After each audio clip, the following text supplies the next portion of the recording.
강경화 외교부 장관에 대해서는 존재감이 보이지 않는다 이렇게 표현해야 될 것 같습니다. 어떤 역할을 잘했다 못했다를 얘기하기 전에 과연 외교부가 그 외교정책 수립하고 집행을 맡은 중앙 부서로서의 역할을 제대로 하고 있느냐, 아닌 것 같다는 얘기들이 많고, 따라서 그 수장인 강경화 외교부 장관이 보이지 않는다, 역할을 제대로 하지 못한다 이렇게 생각하고요. 이 볼튼 미국의 전 국가안보 보좌관이 책을 썼죠. 그 책에 보시면은 한미 간의 여러 가지 갈등이나 이견을 조정하는 과정이 많이 나오는데 거기 강경화 장관 보이지 않습니다.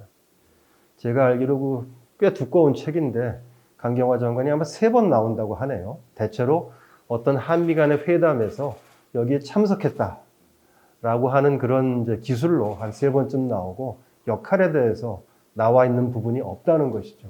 그럼 이게 과거하고 비춰봐서 이게 정상이냐? 그건 아닙니다. 과거에 90년대 그 제네바 합의라고 하는 미국 간의 핵 합의를 할 때 그 주역을 했던 미국 관리들이 쓴 책을 보시면은 그 당시 한승주 외교부 장관이 너무나 많이 나옵니다. 한국 정부를 대표하는 외교 장관으로서 역할을 했습니다. 그런가 하면 2000년대, 2005년, 2006년에 우리가 육자회담을 할 때 그걸 담당했던 미국 관리들이 책을 쓰면 거기 나오는 사람이 누굽니까? 반기문 외교부 장관, 또 이어서 송민순 외교부 장관이 주역으로서 나옵니다. 비교해 봤을 때 지금 이제 강경화 외교부 장관과 외교부가 존재감을 보이지 못하고 있는 것은 우리 외교를 위해서도 굉장히 불행한 일이다 이렇게 생각을 합니다. 사실은 한미 동맹 관계가 굉장히 많이 흐트러졌습니다.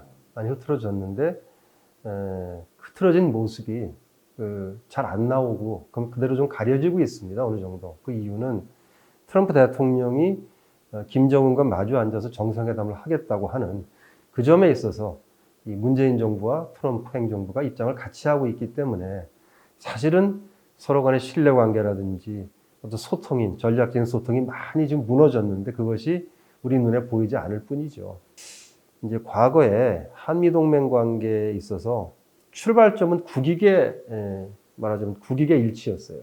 50년대, 60년대, 70년대, 80년대까지만 해도 한미동맹 관계를 떠받쳐줬던 것은 한국의 국가이익과 미국의 국가이익이 공통점이 많다는 것이죠. 근데 이게 좀 부족했거든요, 뭔가가. 뭐가 부족했냐 하면은 이제 가치. 공통의 가치라는 것이 빠져 있어서 부족했던 것이에요. 그것이 우리가 민주화를 완성하면서 80년대 말부터 90년대, 2000년대 들어와서 한미동맹 관계는 정말 탄탄한 기반 위에 놓이게 됐습니다. 왜냐하면 공통의 가치를 지향하고 있기 때문에.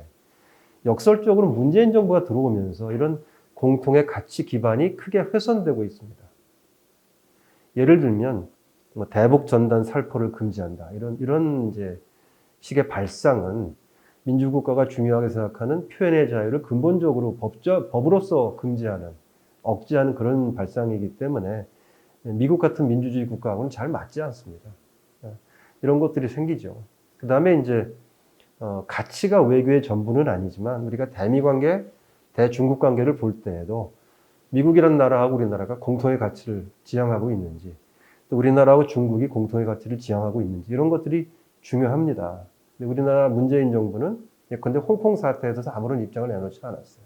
의미 있는 입장을 내놓지 않았습니다. 이런 것들이 쌓이면서 한미 간에 또 미국 쪽에서 보기에는 한국이 지향하는 바가 뭐냐, 문재인 정부의 한국이 지향하는 바가 뭐냐라고 하는 근본적인 질문이 많이 생겨나고 있습니다.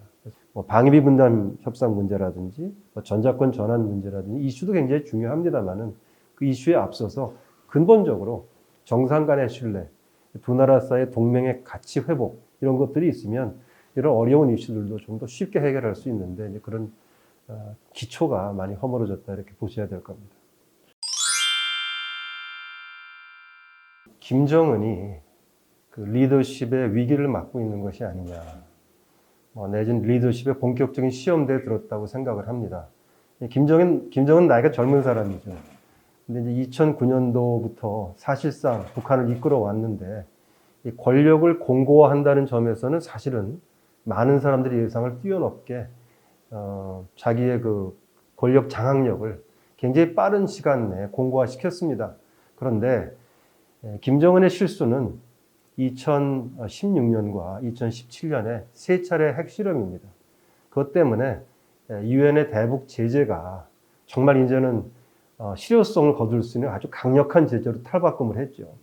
그래서 북한의 경제가 계속 마이너스 성장으로 다시 돌아가게 됐는데 지금 올해 닥친 코로나라든지 수해는 그 김정은에게 자, 이 어려운 북한 경제, 원래 어려웠었는데 코로나하고 수해 때문에 더 어려워졌지 않습니까?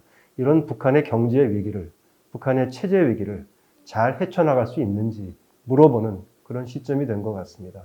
그런 점에서 북한의 그 어려운 상황이 김정은의 리더십에 대한 테스트임과 동시에 우리가 관심을 가지고 있는 북한의 핵 문제 해결이라는 점에서 봐서도 우리가 잘 들여다봐야 될 것이고 우리가 잘 활용한다면 어쩌면 핵 문제를 우리 뜻대로 이 북한 비핵화로 해결할 수 있는 어떤 기회의 창문도 제공할 수 있는 것이 아니냐 이렇게 생각을 합니다. 우선 말이죠. 그 북한 지도자에 있어서 이 대남 정책 그리고 이 군부 컨트롤 이거는 지도자가 한 번도 놓지 않았던 영역입니다. 근데 아무리 친여동생이라고는 하지만 이러한 영역을 김여정에게 맡긴다고 하는 것은 정상적인 상황은 아닙니다. 그래서 김정은의 건강 이상설에 대해서 제가 정확한 정보가 없기 때문에 이렇다 저렇다 확정적으로 말씀드릴 수는 없지만 그 한국과 국제사회의 많은 대북 전문가들이 김정은의 건강을 굉장히 주시하고 있죠. 정상적인 상황이 아니니까 그게 하나 있고요. 그다음에 김정은이 그런 중요한 전략적인 문제에 대해서는 목소리를 안 내고 다른 걸 하고 있는데 이 전략적인 문제에 대해서 목소리를 계속 내오다가 앞장서서 내오다가 목소리를 못 내는 것은 제가 보기에는 좀 김정은으로 봐서도 길을 잃었다. 좀 자신감이 떨어진 것이 아니냐 이렇게 생각을 합니다. 자신감 결여로 보여집니다. 그다음에 이제 지금 김정은이 하고 있는 거는 할아버지인 김일성이 하던 소위 애민을 지금 실천하고 있어요. 김일성이 그 애민이라고 하는 것이 김일성의 말한 통치술의 중요한 부분이었는데 이 북한 주민들의 삶의 어려움에 대해서 공감을 표시하면서 이런 문제를 해결하는데 말하자면 지도자의 역할을 보여주는 것이죠.